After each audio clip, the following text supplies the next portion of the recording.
Every single man would be trained the exact same way. If any of these men went down, a spare man could come up and take his place with no problem. By detail, load phantom round, 10 vent.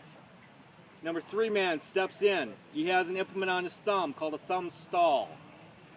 Basically a leather glove. He puts over the vent hole in the back of the tube. This prevents air from flowing in and out of the cannon as they're working on the front of it. Search. The number 2 man has an implement called a worm. It has like a corkscrew on the front of it. It's used to go down the tube to search for any debris that might be in the tube. Or if we were in a combat situation and our enemy's nowhere around, we have a round down there, he can go down and pull that round out without us having to worry about firing it. Sponge.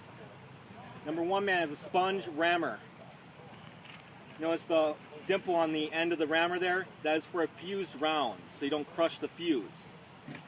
He takes and wets the sponge, puts it down the tube to put out any embers that might be in the tube, also to cool the tube down. Because this gun will get hot and it will fire the round without it being ready in the back. So you want to make sure that the tube gets wet, cools down. Advanced round, number 5 has an implement called gunner's haversack. Carries the round up behind him. He wants the enemy to be able to shoot his body, not that round. If they hit that round or that bag, this whole crew is dead because gunpowder is very volatile.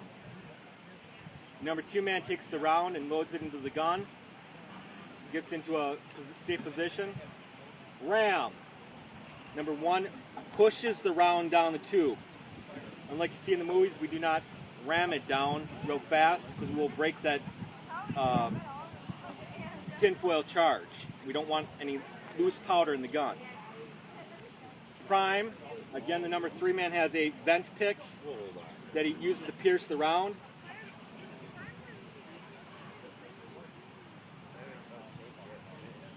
Prime. Number 4 man then gives the priming wire to the number 3 man. They're communicating with head nods and arm raises. The number 3 man will step out, nod that he's out of the way of the wheels. Number 4 man then tightens the lanyard. Notice everyone is outside of the wheels. This gun will roll back 6 to 12 feet on solid ground with a live round. And those are iron wheels. You don't want flat feet in this gun. Next command, clear front. Puts everyone in a safe position. Everyone's leaning back from the muzzle.